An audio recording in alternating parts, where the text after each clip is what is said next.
আজি 22 ছেপ্টেম্বৰ, অহাকালি 23 ছেপ্টেম্বৰ। অহাকালি আমাৰ জুবিনদাৰ যিমান নিয়ম বাকী থকা নিয়মখিনি গোটেইখিনি অহাকালি কৰা হ'ব।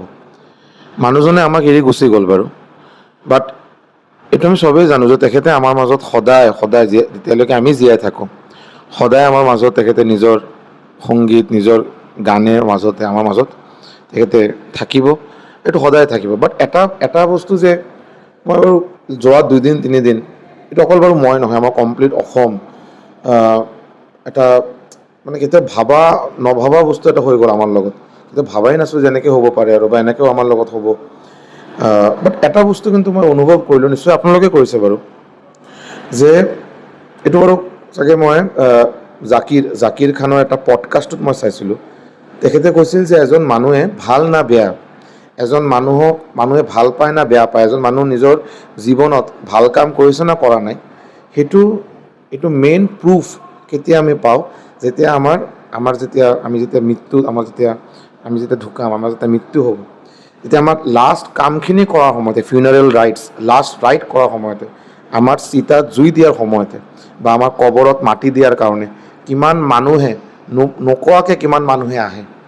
যিমান আপুনি চাব, ভাল মানুহৰ কাৰণে কিন্তু লাষ্ট চিতাত জুই দিয়াৰ বাবে এই পাৰ্টিকুলাৰ নিয়মখিনি কৰাৰ সময়তে বহুত মানুহৰ এটা সমাগম হয়নে? চিমিলাৰলি আপুনি চাব, জুবিনদা তেখেতৰ বাৰু মৃত্যু পানীত হ'ল, বিদেশৰ এটা পানীত মৃত্যু হ'ল।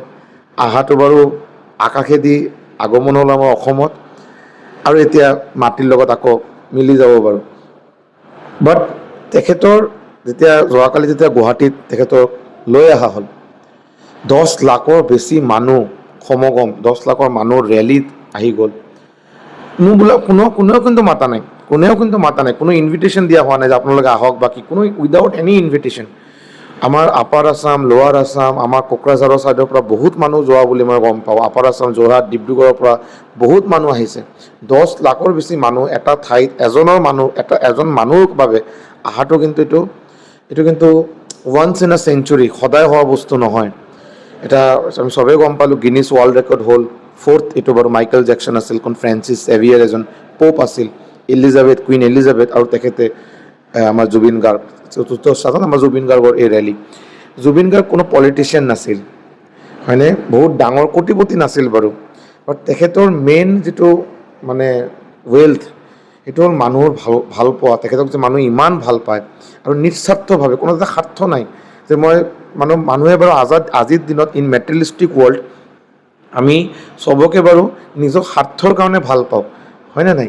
যে আজি কিবা মই ডাঙৰ এজন পলিটিচিয়ানৰ বহুত চামচাগিৰি কৰি আছোঁ, তেখেতক বহুত ভাল কথা কৈ আছোঁ, বা তেখেতৰ বিষয়ে বহুত ভাল কথা কৈ আছোঁ, কাৰণ হ'ল তেখেতক যদি মই ভাল কথা কওঁ, তেখেতক যদি ভালকৈ তেল দিব পাৰোঁ, মই কিবা এটা কণ্ট্ৰেক্ট পাম, কিবা এটা কণ্ট্ৰেক্টৰ কাম কৰিব পাৰিম, বা কিবা এটা নিজৰ কিবা স্বাৰ্থ এটা ওলাব। আৰু যেতিয়া মানুহজনে ঢুকায়, আৰু যেতিয়া মানুহজনে আৰু এই দুনিয়া এৰি গুচি যায়, আৰু লগে লগে মানুহৰ প্ৰতি, এই পাৰ্টিকুলাৰ মানুহৰ প্ৰতি আমাৰ সন্মান, আমাৰ পাৰ্টিকুলাৰ মানুহৰ প্ৰতি আমাৰ যিমানখিনি মৰম আছিল, গোটেইখিনি ওলাই যায়। বিকজ আমাৰ স্বাৰ্থৰ কাৰণে, তেখেতক ভাল বেয়া বুলি নহয়, তেখেতৰ বাৰু ইমান ভাল মানুহ নাছিল, অকল নিজৰ স্বাৰ্থৰ কাৰণে তেখেতক ভাল পোৱা আছিলোঁ, হয়নে নাই? তো মানুহজনে ঢুকোৱাৰ লগে লগে আমাৰ কিন্তু গোটেইখিনি তেখেতৰ লগত এটাচমেণ্টটো আমাৰ এৰি যায়, আৰু আকৌ নতুন মানুহৰ লগত আমাৰ ৰিলেশ্যন। বিকজ আমি চবেই বাৰু চেলফিছ হয়, আমি চবেই চেলফিছ। বাট জুবিন দা নিজে এজন বহুত চেলফলেছ মানুহ আছিল। তেখেতক ভাল পোৱা মানুহ সংখ্যাই কাৰণে কোনো অভাৱ নাই। গোটেই অসমবাসী ৰাইজে তেখেতক নিজৰ ফেমিলি মেম্বাৰ হিচাপে, নিজৰ ফেমিলিৰ এজন বহুত ঘনিষ্ঠ, নিজৰ পৰিয়ালৰ মেম্বাৰ হিচাপে তেখেতক ভাল পোৱা আছিল, আৰু সদায় ভাল পাব। আৰু এইটো অৰ্জন কৰা, এইটো বাৰু কোনো পইচা দি, কোনো মানুহক পাব্লিচিটি কৰি, এডভাৰটাইজ কৰি এইটো কিন্তু পোৱা কিন্তু অসম্ভৱ। আজিৰ দিনত এই ছ'চিয়েল মিডিয়া জগতত, এই ছ'চিয়েল মিডিয়া ৱৰ্ল্ড, এই মেটেৰিয়েলিষ্টিক ৱৰ্ল্ডত আমি চবেই নিজৰ ৰেট ৰেচত আমি ইনভল্ভ আছোঁ। We are all involve in this bloody rat race to get our own goals. আমাৰ নিজৰ সুবিধা, নিজৰ কিবা স্বাৰ্থ ফুলফিল কৰাৰ বাবে আমি মানুহক ভাল বুলি কৈ আছোঁ, তেখেতক বেয়া বুলি কৈ আছোঁ। এই পাৰ্টিকুলাৰ এই সমাজত, এই জুবিন দা আমাৰ সমাজৰে এজন পাৰ্ট। চ' এই পাৰ্টিকুলাৰ সমাজত থাকি তেখেতে যে ইমান এটা মানে নিজৰ এটা ইম্পেক্ট মানে এৰিলে আমাৰ মাজত, যিটো সদায় থাকিব, এইটো কিন্তু ভাবাৰ বাহিৰত, এইটো কিন্তু সম্ভৱ নহয়।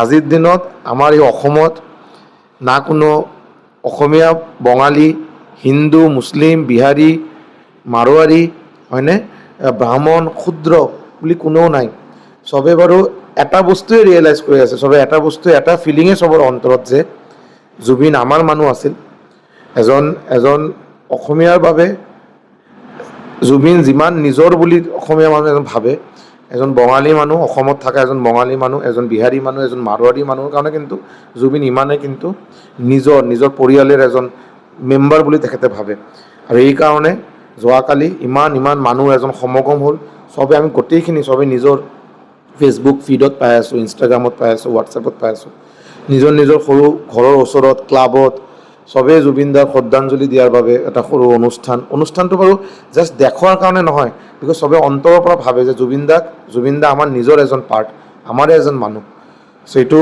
অৰ্জন কৰা বহুত সম্ভৱ নহয় আৰু আশা কৰোঁ জুবিন দা এনেই আমাৰ মাজত জীয়াই থাকিব আমাৰ মাজত এনেকৈ জুবিন দাৰ গান আমাৰ জুবিন দাৰ গীতকেইটা আমাৰ মাজত এনেই থাকিব আৰু সদায় আমি জুবিন দাক এনে চেম দৰে আমি ভাল পাই থাকিম আৰু উই লাভ ইউ জুবিন দা we will definitely miss you but আপোনাৰ গান আপোনাৰ সংগীত আমাৰ মাজত সদায় থাকিব আৰু আপোনাক এনেকৈ নহ'ব যে আপুনি আমাৰ মাজত নাই বুলি কেতিয়াও আমাক ফিল হ'ব নিদিব বুলি আমি সদায় এইটো গম পাওঁ we love you and will miss you Zubeen দা উইল মিছ ইউ